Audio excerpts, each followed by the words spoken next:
Welcome to SEC Sports Roundtable. This is your host, Shane Bailey, back for Week 10 in the SEC. So that's going to be Week 11 games that we're going to preview and Week 10 that we'll review. So that's how we kind of do this every week. It's SEC Sports Roundtable, where we look at it somewhat from a fan's perspective and give you a fan's take on how we see things shake out in the ever-changing, ever-crazy, ever-competitive SEC, Southeastern Conference, for those that don't know what that means. So if you don't know what that means and you're listening to this, I'm sorry that you're going to have to be bored for the next hour. You'll probably just turn this off, and that's okay. But we do this, like I said, it goes about an hour, sometimes more, rarely less. We do this every week. And you can catch us a number of different ways on YouTube, on Stitcher Radio, on iTunes, anywhere you can get a podcast or an RSS feed. Just look up SECSRT. Do a Google search and you can find us that way. You somehow found us, now you're listening to us. So thank you, subscribe, like, do what you need to so that this always shows up in your inbox. And we're going to get things kicked off and going right away tonight. Joining me tonight is Britton Burton. Welcome, Britton. Hey, good to be back. That was a fun week of games, wasn't it? Yeah, it depends on what team you root for. Yeah, that's true. That was not so fun for several fan bases, actually. Luckily, Alabama was on a bye, so I didn't really have to deal with too much of that. I just got to enjoy the drama. Yeah, but I know that as an Alabama fan, there were teams you rooted at, so some of the outcomes didn't necessarily come as the way you like. So. But you're right. I mean, if you look at the slate of games that we had last week, I mean, we can kick things off and look at a game that when we did our preview of Week 10, we said there's not any reason we need to be talking about this other than the fact that the quarterback, there's a controversy, and that was stated early in the week. Come to find out, it was only a controversy because Kevin Sumlin knew that he was going to lose his starting quarterback for suspension for 2 weeks. And so Kyle Allen was then named the starter. And he ended up squeaking by Louisiana Monroe in a game that we all thought them for Texas A&M. While they're still 6-3, a 5-point win against Louisiana Monroe with another slate of some heavy SEC West coming up for A&M is probably not the best of circumstances for that program right now. No, it's man, how the mighty have fallen from where they were in Week 1 with the South Carolina game to what they looked like on Saturday. And it was really odd that we didn't. I think we still don't really know what the whole Kenny Hill thing is for. I think it was like violation of. It wasn't just violation of team rules. It was like violation of school conduct codes. It was something a little more bizarre, a little more broad than just team rules. But we still don't really know what it was, and it's odd that they kind of covered that up and just acted like it was a quarter.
And to have it come back to what we see today, it's mind blowing what we've been able to have there.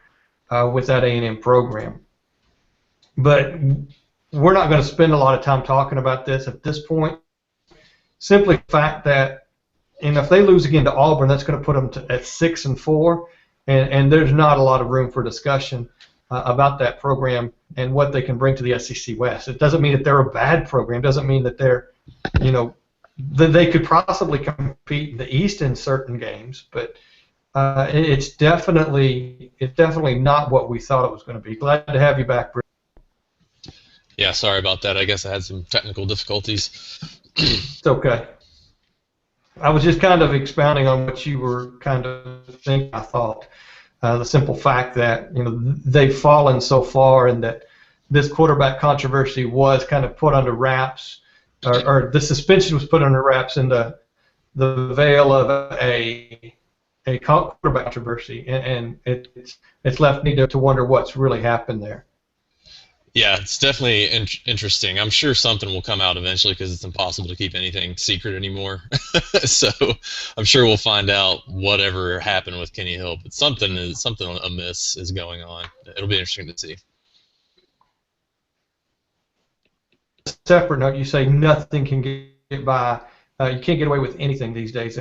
On a side note, SEC former defensive player for South Carolina, did you see he's now coming under fire because he liked a girl's photo on Instagram when the Texans were playing, and he was on the injured list for undisclosed injury?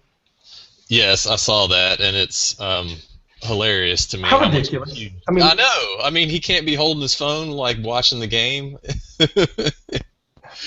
Or have the TV. Yeah, have his computer looking at his computer and have the game on, or right. An iPad in his lap and looking at pictures. I know that almost everybody watching football was doing something similar. Exactly, we were all doing that. What makes him any different? Let's be realistic. You can't sit at your home and watch a game, and really from a scouting perspective of learning what a program is, get anything. You're not looking at a coach's tape. You can't see how the defense is lined up against your formations. You can't see, how they're dropping out or what tells they have when you're looking at the quarterback and all the close-ups that you get off of a television broadcast. So for him to really garner anything other than seeing what's going on with the game, it's ridiculous for this to even be a story and for us to even to be talking about something like that right now. Yeah, it's amazing. It's just kind of a perfect example of this culture that just loves to latch on to anything that even appears to be, not up to snuff, and just lambaste people for no good reason. It's a perfect example. This is so harmless and non-impactful in any way to his ability to play football or the Texans' ability to play football, whether he's on the field or not. It's just amazing that it's a huge story the way it is. This is why I could never be in public relations. It's because I would react instead of think, and it's be constantly rolling your eyes. Yeah, and it's like, yeah, I'm human. I think she's hot. I liked her picture. For the same exact reasons I just said on the podcast, it's senseless for us to sit here and think that he may or may not. Who cares if he was paying or not paying attention to the ball game? If I were at home and injured, I probably wouldn't even be watching it. Yeah. What's to say he even had the game on? And big deal if he did or did. That doesn't mean that unless we're starting to see a pattern with Clowney from him, taking plays off at South Carolina supposedly, and some of the stuff that he had his senior year, unless we're starting to try to create a pattern here about his ethics and his work ability, and I'm not trying to go down that alley or say that that's even the case, because I don't know. I don't even know the extent of his injury. To be perfectly honest, I had watched so little NFL this year because our Titans here in Nashville are just ridiculously horrible. Yeah. Wiz and Hunt over here is talking about the fans are too critical and all this stuff. And the way I'm looking at it, he's not doing much better than the previous coach that they had to fire. So I'm going, maybe was this really the best of hires when you're getting all these promises? And so my fantasy team stinks. Every move I make on that, I'm getting another player injured, I'm losing ridiculously, just getting slaughtered. So, the effort I've put in the NFL this year has been even more focused on the college side. So I've been able to watch a little more college football than I have in the past because of that. But, to sit here and say he shouldn't be on Instagram or liking a person's photo is just stupid. But anyways, that was a rant that I didn't know we were going to go down. It'd be one thing if he was doing it from the bench like that. I think there was an NBA player, maybe like Charlie Villanueva or something, who was like tweeting from the bench. That'd be one thing. But this, or in the locker room at halftime. Yeah, whatever it was. This is a non-story. Yeah, no, those you need to be focused. You're playing. Right. This guy is injured. He has no dog in this hunt. Whether he's getting a paycheck or not, he has no dog in the hunt. He can't impact. I always say I want to affect what I can affect. You can't make an impact on this game whatsoever. So it doesn't matter what he does or doesn't do while the game is going on. But anyways, another game that was going on, and a team that did show up to play was the Florida Gators in the hedges. How about that? Ridiculous. So this was the game that I was unable to see because of a wedding I had to attend. So I'll let you do most of the analysis here. But just by looking at the stats and reading reports about it and hearing other people talk about it, it's obvious that Florida made no attempt whatsoever to throw the ball. I think Trayon Harris was 3 of 6 for like 30-something yards. So clearly they're just running, read option, running the ball right at Georgia all game. Georgia has to know that they can't throw the ball, and yet they somehow are unable to figure out how to stop it. This has got to be just a confounding, frustrating loss for the Georgia fan base. I don't know how that fan base is reacting to this. I flipped back and forth, of course, because Kentucky was playing about the same time. Give or take 30 minutes. So most of my attention was on a different game. But, now all of a sudden, if you found out that you have a effective run game, that's a way to impact Georgia. I mean, South Carolina had some success running the ball against Georgia. So, you're starting to see that pattern. Looking forward just a little bit to next week's game, or this week's game, that's one thing that Kentucky can do at times with their running attack. They've got Boone Williams and Hurd and Towles. So as a quarterback that can run, do that read option. I mean, there's some things that Kentucky can take from this playbook that I'm somewhat excited about. The other side of that, though, is Florida's defense showed up to play. Yeah. And helped make Hudson Mason somewhat ineffective. With Florida getting up pretty early in the game, all of a sudden they had to rely on Hudson Mason's arm to make plays. And it wasn't that he was making bad plays. It was just there was a strong defense. It wasn't like he was doing a lot of just mistakes. It was just good defense on Florida's part. And they controlled both sides of the ball and kept it out of Georgia's weapons. And they're still without Gurley, so you can't expect that running game to always be on the back, the running back's back. That freshman. At some point, he's just getting a ton of carries without a lot of rest and reps. That is going to take a toll on somebody. I mean, even you look at all these great running backs in LSU that's had Alabama. I mean, yes, you've got this one guy that's your go-to guy, but he doesn't carry the ball every single down. He's getting time to get rest on, and have somebody else come in and do that. And you're not getting that necessarily at Georgia, so that's going to also play an impact on this. So I do think that Gurley being out really hurt them in this game. It became evident, and really opens up the East to anybody. Yeah, the East is wide open. I mean, Missouri's in the driver's seat, which is just unbelievable to say. But don't you kind of think that Jeff Driscoll's got to be like, so why did we not run this offense when I was in there? I mean, Jeff Driscoll can run the offense that they ran with Trayon Harris. on Saturday. If you're not asking Driscoll to be a dropback passer, to throw it 20-plus times a game, he can do what Harris did, a bunch of read option, a bunch of handoffs, and the occasional pass. I don't know what made them decide that all of a sudden that's the offense they're going to be. They clearly don't have a throwing quarterback on the roster, so why not be this from game one? That's a great question, and I don't have the answer for it, other than the fact that, Muschamp and that whole coordinator staff's backs are against the wall. I mean, the only talk you hear about Florida is when are they going to fire Muschamp? Yeah. So what else does he have to lose? What he was doing wasn't working, so it's like, let's scrap what we were trying. Let's try something different. And all of a sudden, it's struck a chord. It's starting to pay some dividends.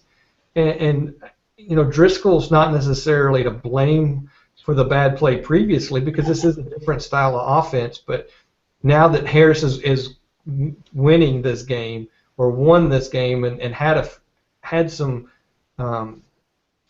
sparks of effectiveness the game before, Driscoll's just now in the back watching, and there's nothing he can do about that unless something happens to Harris and see what rides it out. But you're right, Missouri's in the driver's seat, but Florida's right there next to him riding shotgun.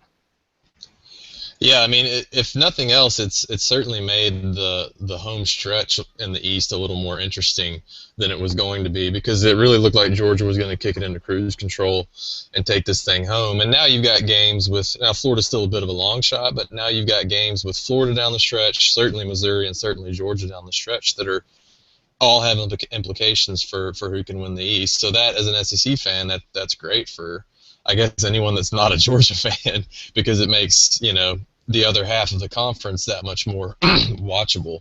And we don't want to flip things around too much, but then South Carolina goes and blows a 14-point fourth quarter lead, where all they have to do is get a first down, and they can run the clock out. They can't do that. And now all of a sudden, Tennessee's got an SEC win. They're building momentum, and they get Missouri after a bye week. Well, now, that can really muddle the water. All of a sudden, if Missouri gets to 3 losses, you're going to have Florida with 3 losses. And what happens if Kentucky can figure things out and just as effective as Florida was? And now all of a sudden you're sitting there with Georgia with 3 losses. I don't want to say that Kentucky can beat Georgia, but anything's possible. It is a Commonwealth. They do play better at Commonwealth. They're only a 10-point dog.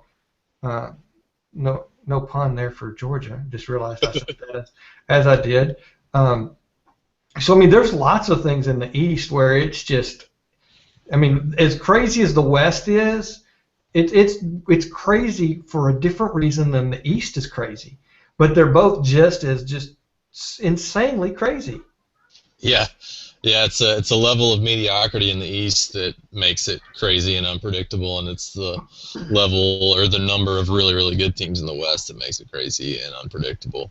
And back on Florida, I think that it's going to be really interesting to watch them the rest of the season. I don't know if this was a one-game fluky thing, win one for the Gipper, kind of getting your coach's back who's under so much pressure, or if we know that they have a good defense. If this is the offense they're going to be, and if they're able to have, a modicum of success. Now, against Georgia, they were extremely successful, but if they're able to control the ball, burn the clock, let their defense rest, their defense is good enough to win the rest of the games on their schedule, maybe minus FSU, but maybe even FSU, because FSU has not been that impressive. They find ways to win, but they have not blown people out.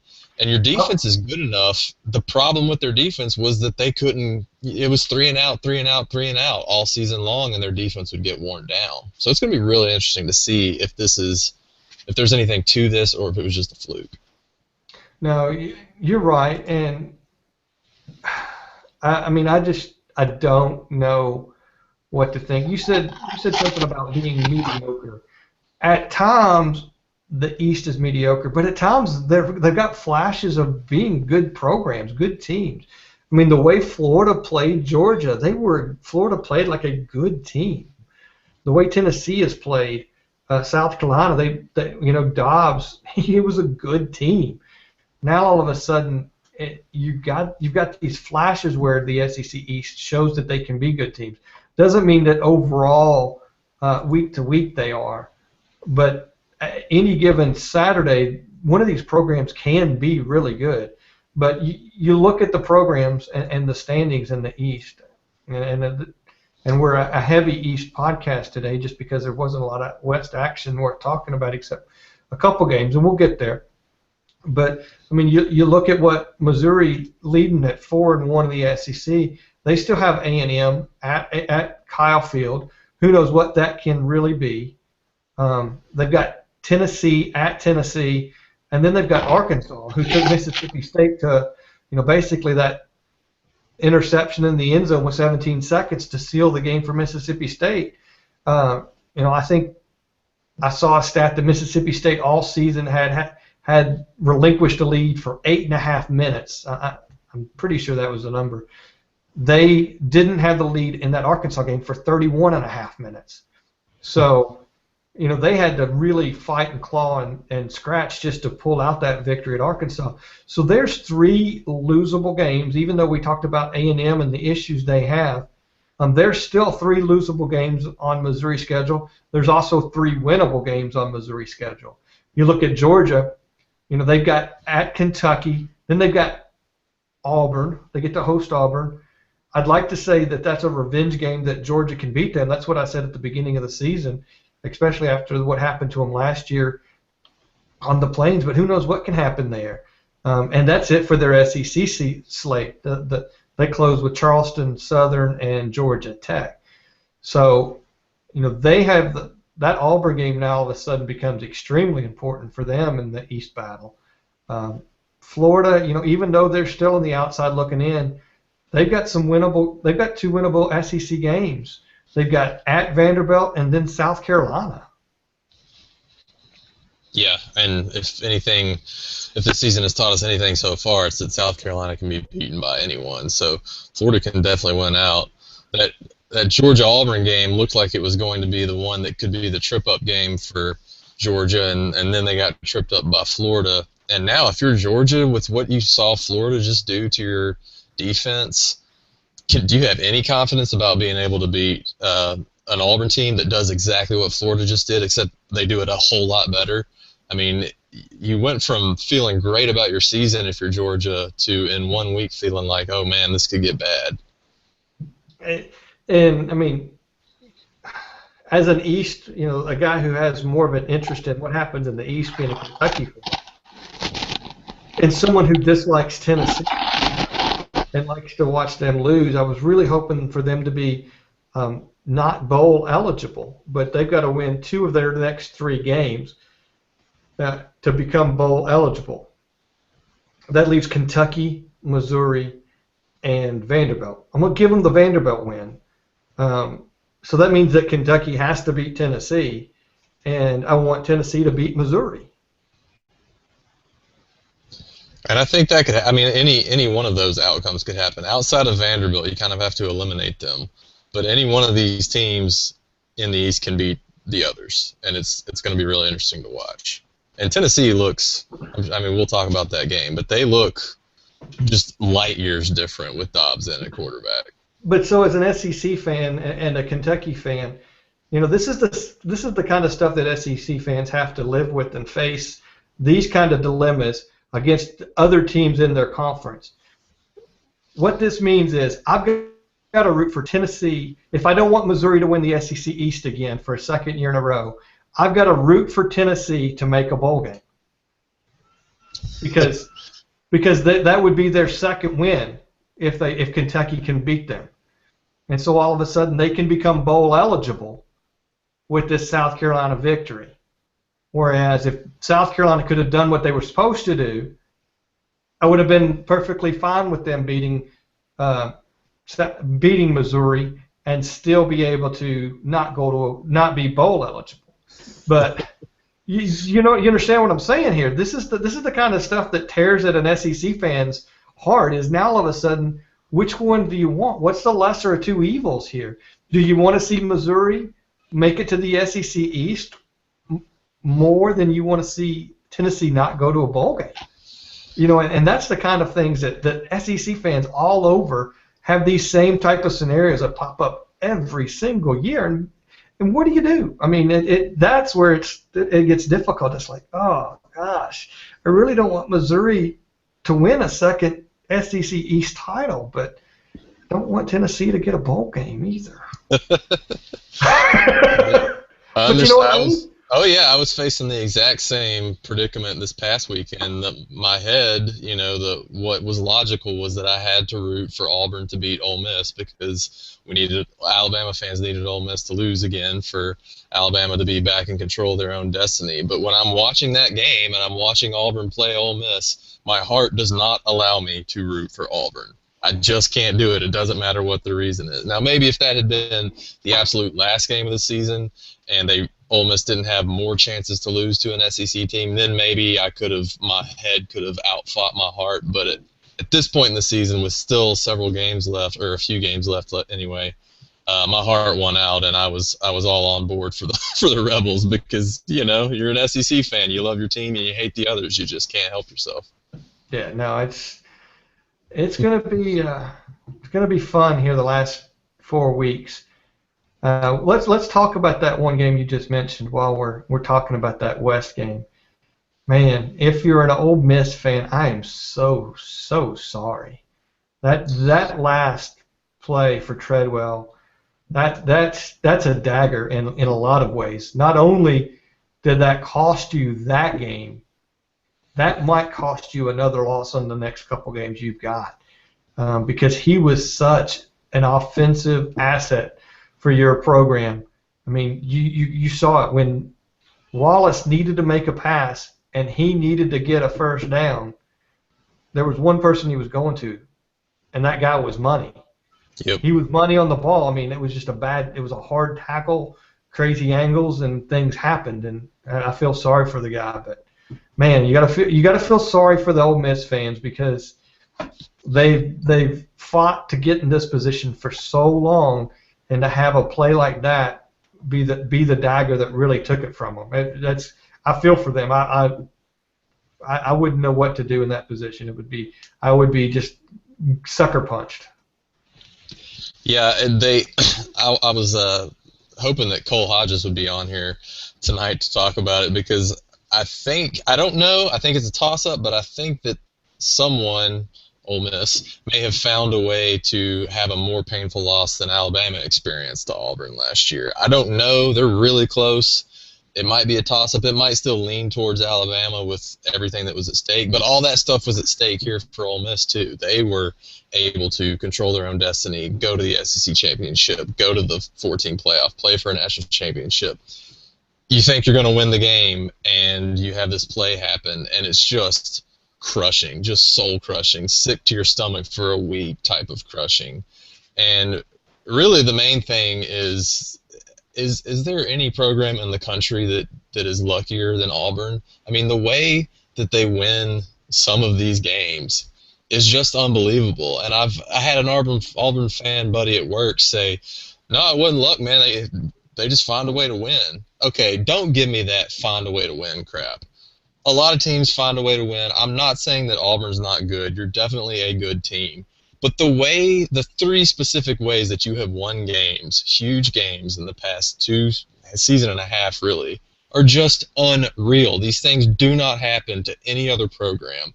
You are going to be down on a potentially game-winning touchdown with 90 seconds to go. The only reason the guy fumbles is because his leg gets snapped as he's crossing the goal line. It's just unbelievable. These things do not happen to any other program in the country. I can't think of one, and I couldn't agree more. I have not been high on Auburn. For those fans that listen every week, they know. Some of them even said we need to get an Auburn perspective on here, and you're probably right. We'll work on that. I'll try to be better at that.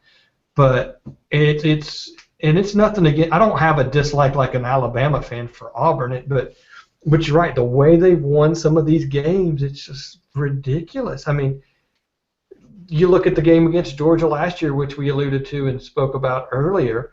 A tip ball lands in Auburn's hands to score the touchdown when it should have been Georgia's ball.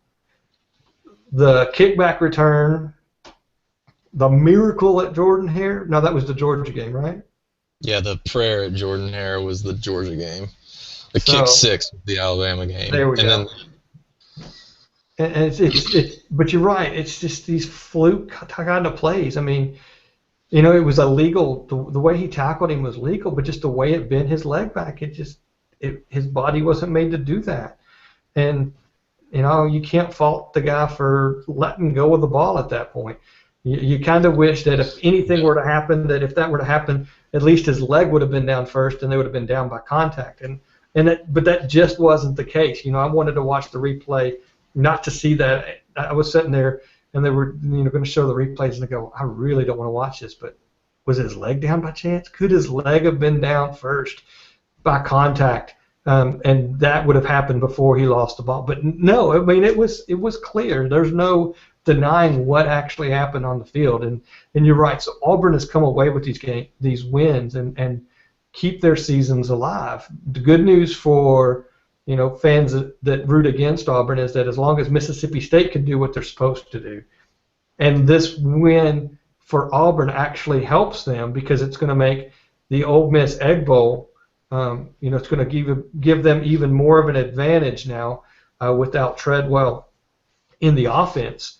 So that's the only thing you can kind of hang your hat on there, and hope for possibly another loss to get them out of the top four. I don't know if that's even possible with Auburn's schedule. Got the Iron Bowl, so there's lots of things that still can keep them from being in the playoffs, but they're the number 3 team right now in the country, and it didn't happen because they're a bad team. But you're right, it is kind of funny how it's not even funny because that was a sad play, but it's amazing how they've had some of these just huge wins against some monster teams, and that was a great game. Otherwise, I mean, it was an exciting game to watch. No matter what team you were rooting for, it was a fun game. It was a fabulous game, and it was, Bo Wallace was great until he had a bad Bo moment that has kind of now been forgotten because of the Treadwell injury and the way that that game wound up ending. But Bo Wallace on, I think, second. Fumble at 6 or 5. And it's second down, and all he has to do is get down, and they've got 2 cracks to get a first down on like a 3rd and 1. And they've been moving the ball on Auburn all night. I mean, that's just a terrible play to try to stretch that ball out. So that's a great point, because if Treadwell would have held on to that in Mississippi, Ole Miss would have held on for the victory, or had to come from behind victory to win that game. Because you're right, they still would have had 90 seconds. Auburn can do a lot in 90 seconds, but they can also lose in 90 seconds. I'm going to give them the loss if Treadwell would have scored. The conversation today is bad Bo has cost Auburn, or bad Bo has cost Ole Miss 2 games. Well, he did cost them 2 games. What am I talking about? Well, yeah, he did. If it wasn't for the injury. Yeah, the fluky injury fumble cost them the game more than bad Bo. But bad Bo. But prevented a score there. Yeah, they wouldn't have been in that position if Bo would have just done what he was supposed to and not turn the ball over. Yeah. And I'll certainly admit that 90 seconds and with 2 timeouts is a world of time for an Auburn offense that was moving the ball at will on Ole Miss. I don't know for sure that they would have lost if Treadwell goes in, doesn't get hurt, is able to secure the ball, all of that. But I know that if you're an Ole Miss fan, you'll take being ahead by 3 with 90 seconds to go than you will turning it over at the 1, or I guess turn it over into the end zone and it being a touchback and still being down 4 with 90 seconds to go. So Auburn people don't take this as that Alabama idiot is bad mouthing Auburn. I think you're a good team, but you just have to understand and you have to be willing to embrace reality and admit that you've gotten some unbelievable breaks. There are a lot of really good teams in college football that wind up winning 9 or 10 games because they don't get these unbelievable breaks in a huge game. That is the difference between you and a 9 and 10 win team. You've gotten these breaks that are just inexplicable. 3 times now that are just inexplicable, and the 3 endings that I've never seen in my entire football watching life. But that doesn't mean you're a bad team. You've just gotten the breaks that have made you an elite team. And sooner or later, luck has to run out. I mean, I keep saying that, but Gus, it doesn't seem to. I don't know. well, and I will say this: they put themselves in a position to give themselves luck to happen one way or the other. You know, Certainly. they're at least in the game. It's not like Yeah. they're being blown out. But the dice always does seem to roll in a way that helps that program. And you're right. I've said that since last year, and it's amazing how lucky they've been. We'll see how much longer that luck plays, if it can, get them to another championship game. I mean, Jameis Winston's using luck right now too. You know, they were able to pull another one out at Louisville to keep their hopes alive. Because I do believe, like I said last week, I don't remember. Were you here last week? Yeah. I've slept since then. If there comes a game and Florida State loses, they will plummet out of the top 10. Yeah, the schedule's just not there for them to sustain a loss. They're only there because they're undefeated. Yeah, absolutely. They had a one loss, even if that one loss was 4 weeks ago, 5 weeks ago, they would not be anywhere close to the conversation of one-win teams right now. And they'd be back there with Ohio State needing a lot of things to have to go their way for them to be in the discussion for the Final Four. And so Totally. that still might happen. I mean, the way Florida played against Georgia, if they can do that again, there's a chance they can beat Florida State. If Miami has the game of their life, that's always a tough game. They can beat Florida State. So I mean, there's still some games, even though Florida State's going to be heavily favored. As SEC fans, I think you're not going to find very many of those rooting for Florida State because it just helps muddy the water and give more credence and ammunition for an extra SEC team to be able to make a play if Florida State gets a loss and then therefore is eliminated. So let's see, what else do we have? We have Kentucky, Missouri. I talked a little bit about that. Going into the game, I said that Kentucky couldn't stop the run, and by God, they couldn't stop the run. I mean, no matter what happened, they couldn't do it. Now they found ways to really, really tighten up in the second half and did a much better job defending Missouri. Only held them to 2 field goals in the second half, but letting them get that lead in the first half and just have their way running the ball in that first half was Kentucky's dagger, and that's going to be their Achilles heel this week against Georgia. Even though Georgia had trouble stopping Florida's run, Georgia still has a good running game, and if Kentucky can't stop that, they don't stand a chance. Maybe all this talk and people like myself and others that have much more credence and weight behind their voice come out here, make them mad, make Kentucky players mad and upset that we talk about them like this, because that defense, for as fast and as quick and as talented as it is porous. I mean, it's like draining spaghetti. You can let all the water out. That's just what their running games can do to Kentucky's defense right now, and they've got to find a way to stop it. They gave us some hints in the second half of that Missouri game, but that was a real opportunity that they let slip away because Missouri was a beatable team. Matty Mock had a great game for Missouri, but you look at the game and you watch it, Kentucky could have had some chances to win that game, and you sit back and you look at that from every standpoint, but that was their bowl eligibility right there. Now they've got to win one against Tennessee or Louisville, who we just talked about a few minutes ago, or Georgia, this week. So they got 3 tough games to try to win one. It's going to be very difficult for Kentucky. I'm rooting for them every week, but Missouri's fine. They're another team that kind of finds a way to win. They had an embarrassing loss at Indiana. For them to have that kind of loss and still basically have control of the SEC East right now, it's unbelievable what they've done. for 2 years into the SEC, and nobody's talking about Missouri. They don't have the flash. Texas A&M came in and they had Johnny Football. They had the sizzle. They had the flash that gave them, that people were excited to talk about. Missouri just gamers. They go in, play, do what they need to do, and then go on to the next week and kind of fly under the radar.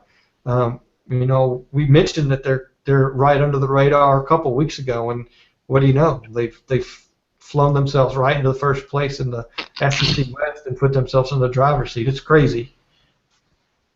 Yeah, that Indiana loss is really looks bad for the conference, especially now that they are in the driver's seat in the East, and it just adds fuel to the fire of this ridiculous SEC bias conversation that's going around. The rest of the country is talking about, but it doesn't look good when a really bad Indiana team beats the team who now controls its own destiny in the East.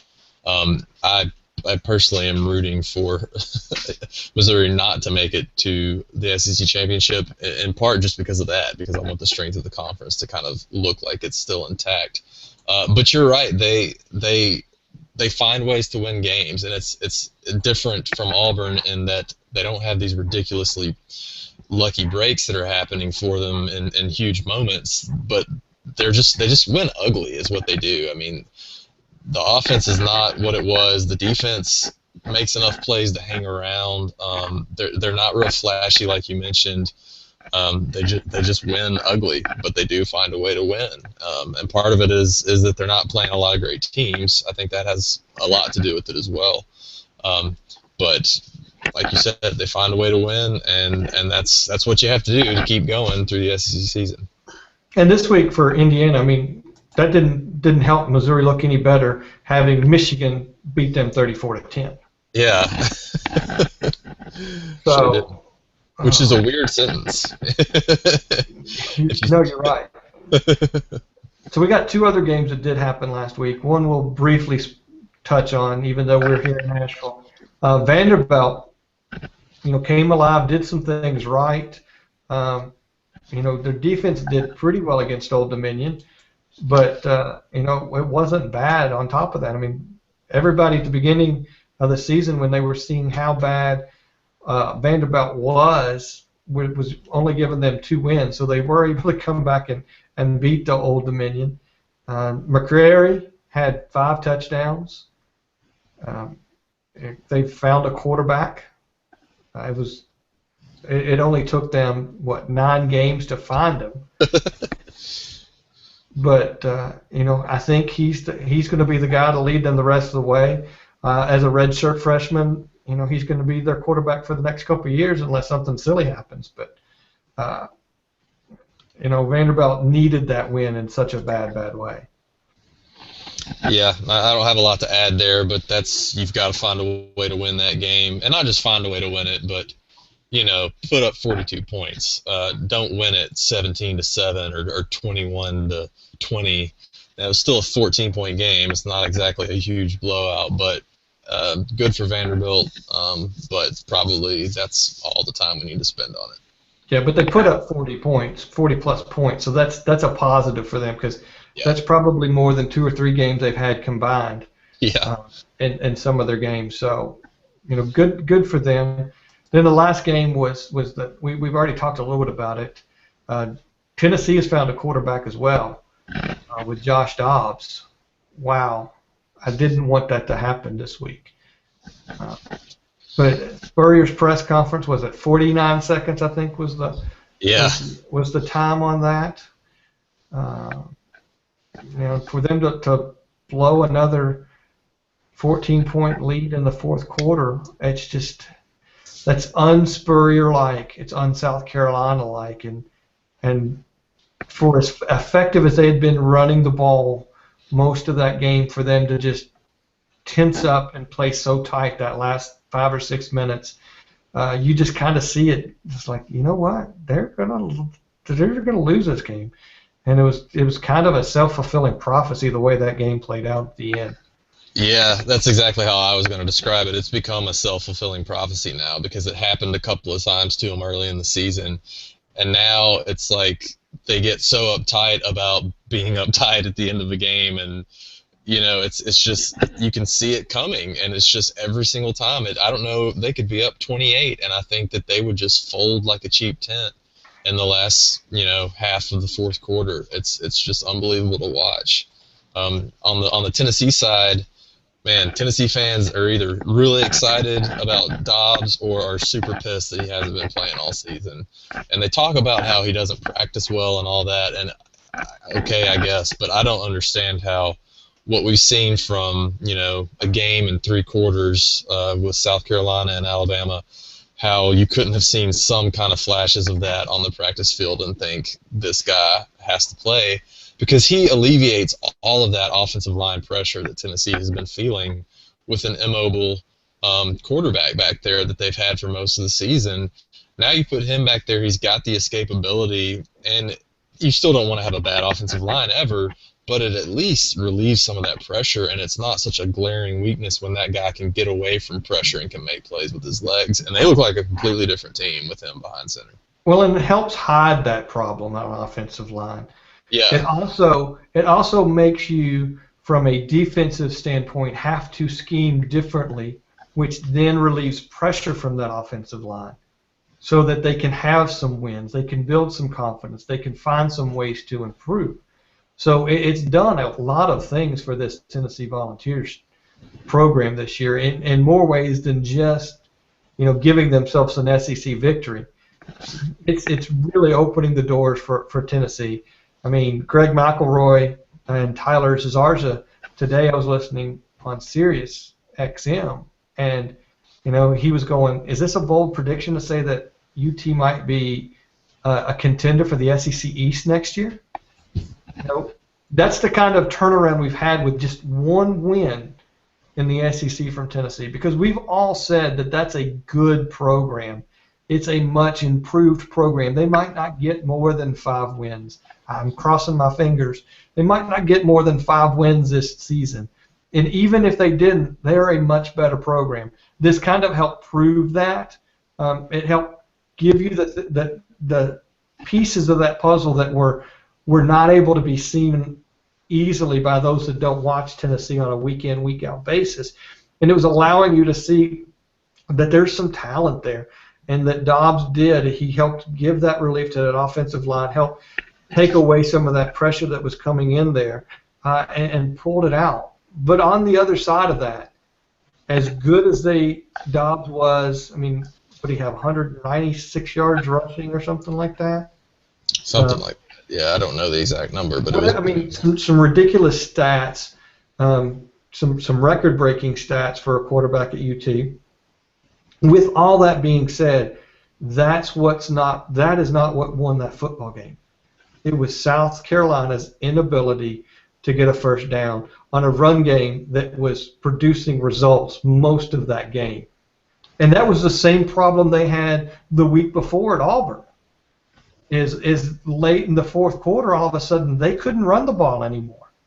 And that was a game they were able to do that read option sweep and just manhandle and get yardage left and right against Auburn.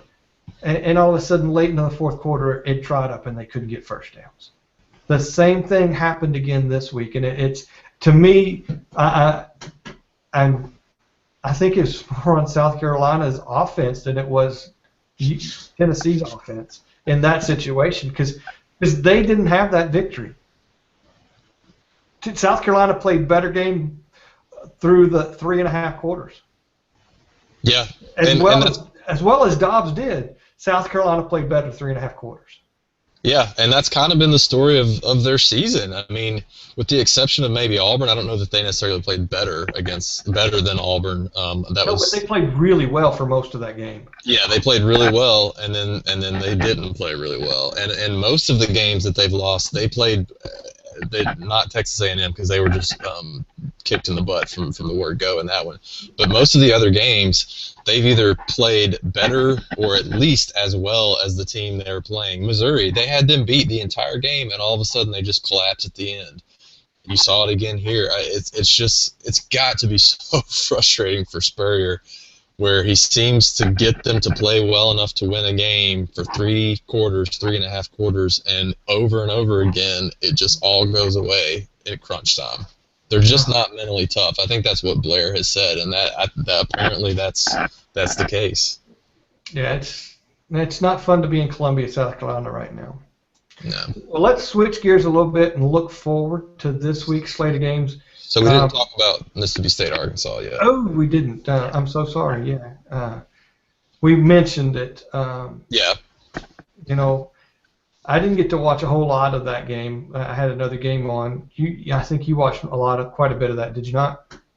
Yeah, I mean, I was watching multiple games at once, but I was definitely watching this one.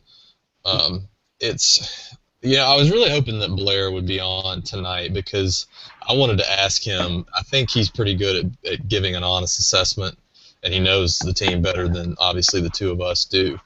I kind of feel like Mississippi State is running on fumes a little bit, and that they might be kind of ripe for the picking. And I don't want to take a shot here at Kentucky or at Mississippi State, or Arkansas, the last two teams they've played. And we've talked at length about how Arkansas is good enough. They're going to get somebody at some point. So I'm not taking a shot here. But just the last two performances I've seen from Mississippi State, I kind of wonder a little bit if they're starting to feel that pressure of being the hunted and being, the best team in the country, the team that everybody gets up for. The team that, because everyone gets up for you, you have to be able to get up every single Saturday, no matter who you're playing. And trust me, as an Alabama fan who's seen teams have to deal with that for the last 3 or 4 years, that is really, really hard to do.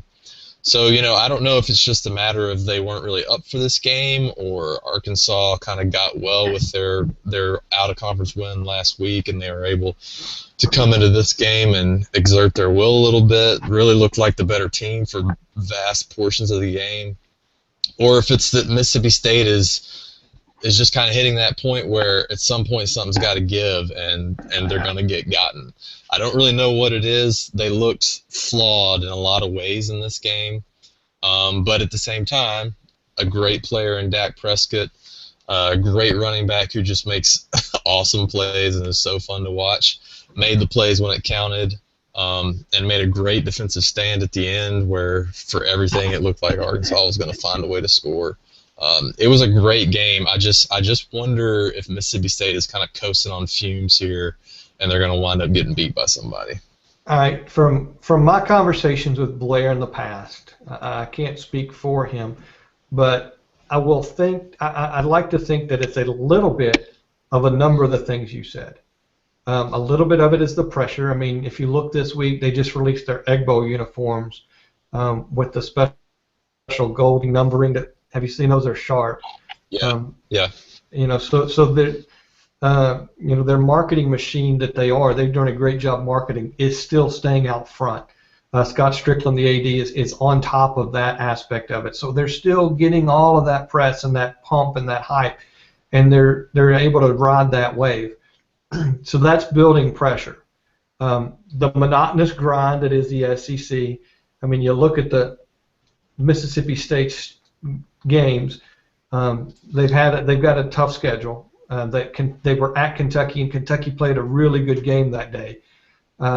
They also have trouble with Arkansas.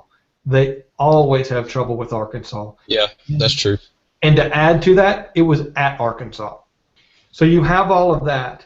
I think this one was in Starkville, wasn't it? I remember hearing Starkville. You're right. It was at Starkville. Either way, it was Arkansas, and they always have trouble with Arkansas. It doesn't matter where they play. And on top of that, the good news is they have the most opportunistic schedule of any team that has a difficult schedule like they do. Because they played LSU, they had an open date before they went to the Texas A&M, who at the time we thought was going to be a really good program. So they had a 2-game stretch, Texas A&M and Auburn, both at Starkville. Then they had another open date after those two tough games, where then they get Kentucky, Arkansas. They get a last 6-game stretch. But after Arkansas, they get to host UT Martin. So if they're running on fumes, if they're needing to get healthy, guess what? It's not a bye week, but they've got the greatest opportunity this week to be able to get healthy and still play a football game. Yeah. Then they get Alabama, who has LSU at Death Valley this week. So who always gets physically beaten up before coming into that Mississippi State game, and it's going to happen again. So, yeah. Yeah. So they have that going for them, but they do travel to Alabama for that game. After that, before the Egg Bowl, they get Vanderbilt. So, I mean, if they can make it through and beat Alabama, and I'm not going to give them that win yet, but I'm just saying if they can do that, all of a sudden they have a Vanderbilt program who has showed some signs of improvement but is still pretty bad. So that should be an easy win for them. Then they get to go to the Egg Bowl. So, I mean, if you want to look at that, if you have emotional drains, all of a sudden you get some relief from that. And so from a state standpoint, you couldn't have asked for a better way to get that schedule. Yeah, that's a really good point. And actually, now that you say that, I remember talking about that in the preseason and the previews that, every SEC team always has this 4 to 6 game stretch where you've got, 5 out of 6 or 3 out of 4 opponents that are just brutal opponents, road games, top 10 teams, all that. And your season tends to come down to how you navigate that stretch. And even in the preseason, we noticed that Mississippi State really doesn't have that. They have a tough game and then a bye week, or a tough game and then an out of conference cupcake, and then a Vanderbilt and then a tough game. So that the schedule is breaking in a way that is advantageous for them, especially a team who's, let's face it, not used to being in the spotlight, not used to being number one in the country. Probably that weight of all that pressure maybe is a little bit more to a team who's never been there before. So that's a really good point. And just to touch really quick on the Arkansas side of that game, gosh, Arkansas fans, I'm sorry. I don't know how much bourbon you've drank this season, but you just every single game you're this close, and it's just not happening for you. And I know it's got to hurt, so I apologize. I don't know what else I can say to make it feel better, though. As a Kentucky fan, I was looking at 3 wins, so it's a win for Kentucky.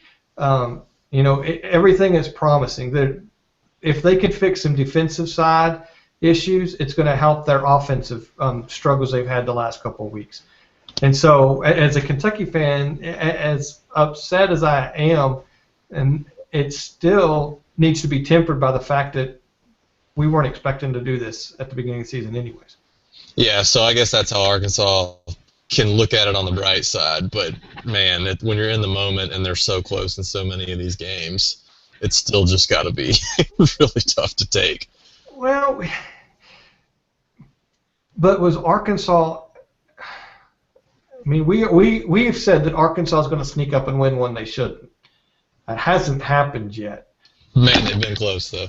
But they've been close. I don't know, is that hard? That's got to be harder as a fan to be so close and not get it. I think so. I mean, you touched on the Titans in the beginning. Like right now, I don't even care anymore about the Titans this season. I don't feel like I have to watch them on Sundays because they're so awful that, well, one, it's just kind of unwatchable because it's bad football. But two, they're so awful, like, it doesn't matter if they lose. It doesn't matter if they get blown out. The season's over. I don't really care anymore. But when you're so close every single time, it still makes you care, and you think maybe this week is the week we break through, and then you just have your heart broken over and over again. So, yeah, it's great that you're in these games, but eventually you're just going to be calloused and broken from all of the close losses. Yeah, but Tennessee, the Titans have never had close losses this season. Yeah, that's true. I mean, they are the ultimate tease. I mean, they come out game 1, gangbusters, win a game that everybody thought they were probably going to lose, looked great. So huge expectations, and all of a sudden, this is a playoff caliber team. We beat Kansas City, and now all of a sudden, you're the one that had too much bourbon because you woke up with a 2. If you know that saying. So that's a whole other story, and I don't know too many SEC teams that have had that have that type of program this year. Well, let's see what else. So I apologize, I missed that state game. Don't know how I missed that one. But speaking of state, we'll stick with them. I don't think there's much to add to that. I mean, Martin is 6-4, but you got to look at what they've played. I don't even think there's a line on the board. I think it's been taken off the board. Yeah, there's not even a line on that game. No over/under. So that's a clear favorite win by Mississippi State. Same thing with Ole Miss. We were talking about needing a breather. They get Presbyterian this week. Another opportunity for them to be able to catch their breath. Texas A&M, for all their troubles and woes, get to go to Auburn now, and they're 21.5 underdogs at Auburn. I think that's a fair number. I would have trouble betting that game. Yeah, that seems like it's right on. I think honestly, if I were going to go either way, I would think Auburn might win by more than 21.5 or more than 21. But as inept as A&M has been recently, you're right. Yeah, only put what 21? Do we say 21 points up last week? 16-21 or something like that. 16-21, I believe. It's just hard to have any faith in Texas A&M, and we know that Kyle Allen is starting again.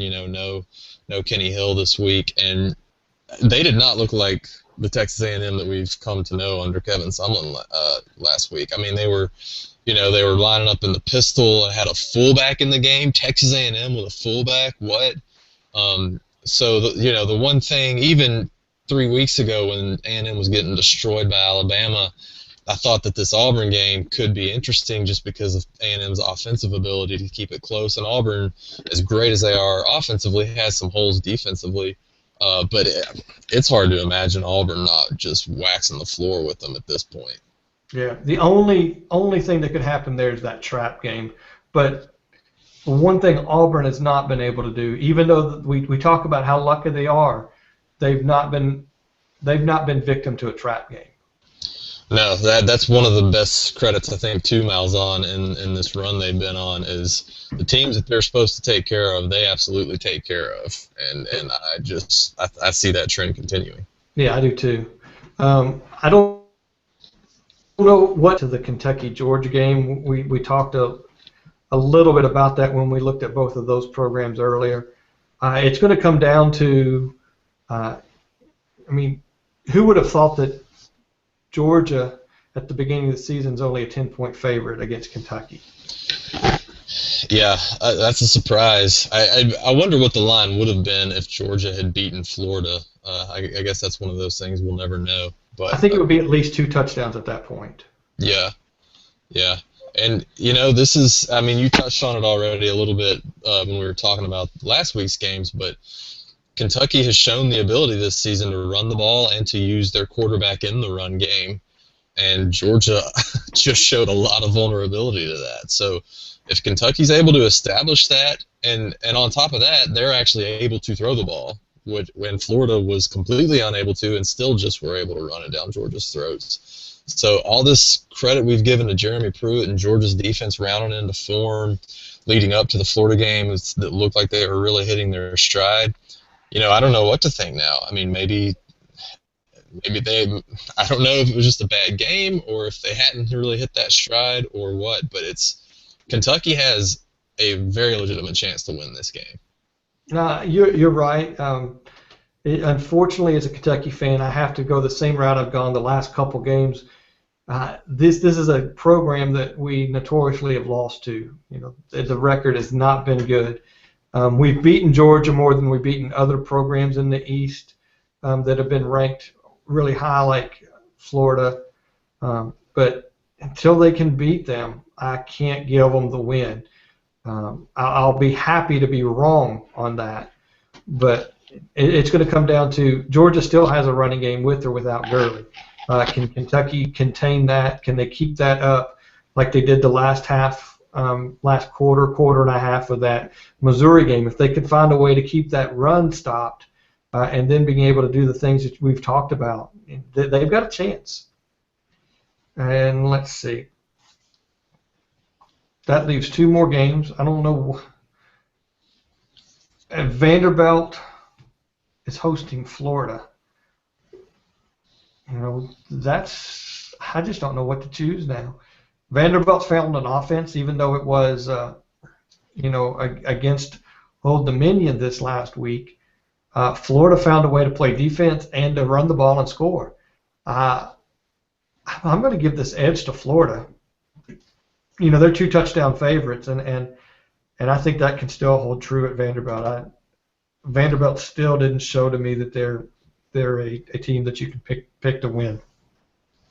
Yeah, I totally agree. I don't know that I could bet the spread at 14.5 because I still want one good showing by Florida is not enough for me to have faith in them as a team that can go in and beat anybody by more than 14 points. But Vanderbilt just hasn't shown me enough all season to show that they can beat a legitimate team with a pulse, which 2 weeks ago I don't know that we would have described Florida that way, a team with a pulse. But, you know, I think this is a perfect game for Florida to continue the momentum they built up in that Georgia game.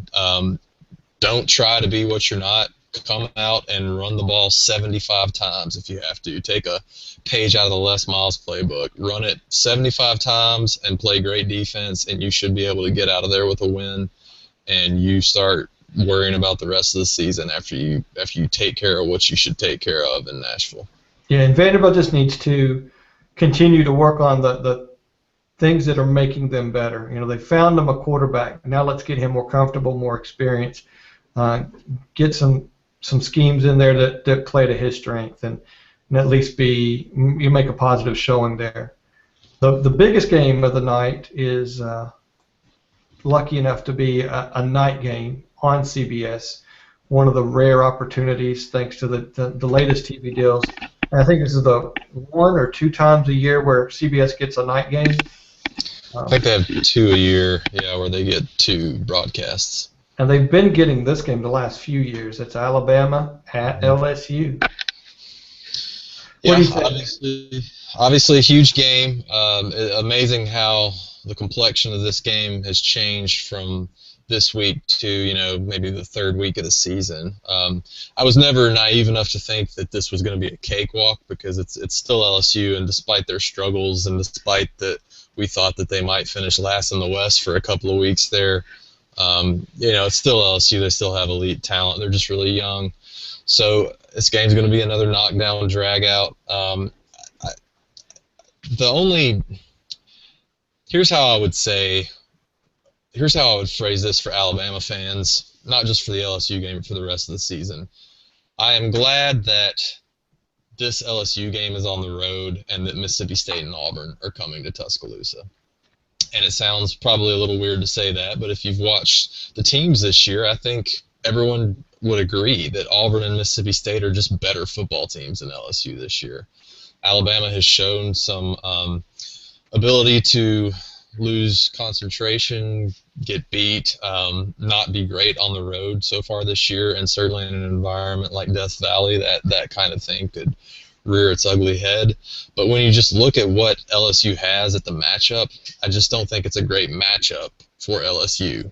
And because of that, I'd rather be playing them on the road than an Auburn or a Mississippi State. LSU, the thing that they have not been able to do is stop the power running games up the middle. That's why they were so good against Ole Miss, because Ole Miss doesn't have that.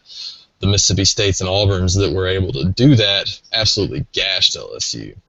LSU is able to run the ball on you if you're not a very, very stout defense. They have almost no passing game. Alabama's strength is lining up and letting you try to smash mouth it with them, because they're better at smash mouth than just about anybody. The Arkansas run game that is so good didn't even go for 100 yards against Alabama. So I just think the way the matchup falls out, this is not an LSU team that's as good as it has been the last few years. I am not guaranteeing a victory by any stretch. They could certainly win this game, but like I said, to lead off, I would much rather have this game on the road than either the Auburn or Mississippi State game. So, yeah, this is the game where we see what Alabama program we have. Do we have a potential top 4 championship caliber program or not? Do we have an LSU program that has really improved as much as we've seen over the last few weeks? Can that defense of Alabama stop that run game that LSU has made so potent?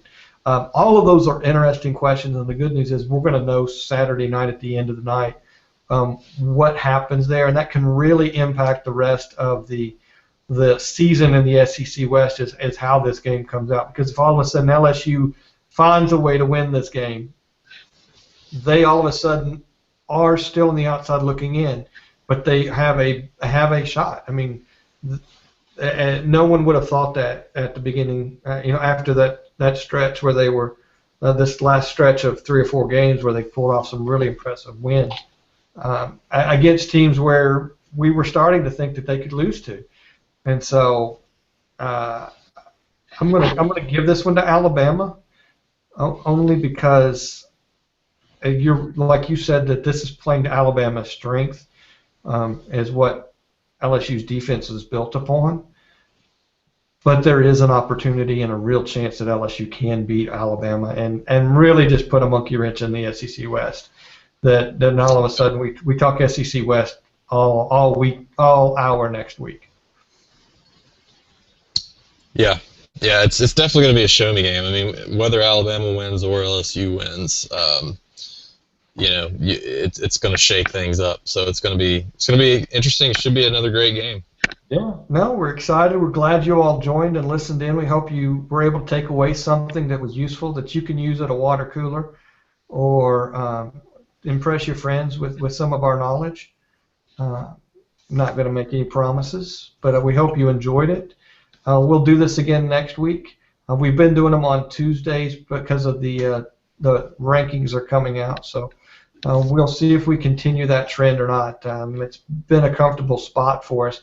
I'd really love to get one of these out Sunday night while the action is still fresh, but then all of a sudden you miss this other part of the preview. It's not near as impactful. There's less known, and we don't know where folks fall out in the rankings. So it's a give and take kind of struggle we face every week on when we actually record this. So that's why it does switch around a little bit from date to date, whether it's Sunday, Monday, or Tuesday. But guys, thank you all for being patient, listening in, and finding us, subscribing, liking, talking to us on Twitter. All of those things. Remember, SECSRT, Britton, Burton, thank you so much again for being on here. And with that, we're going to call this podcast done.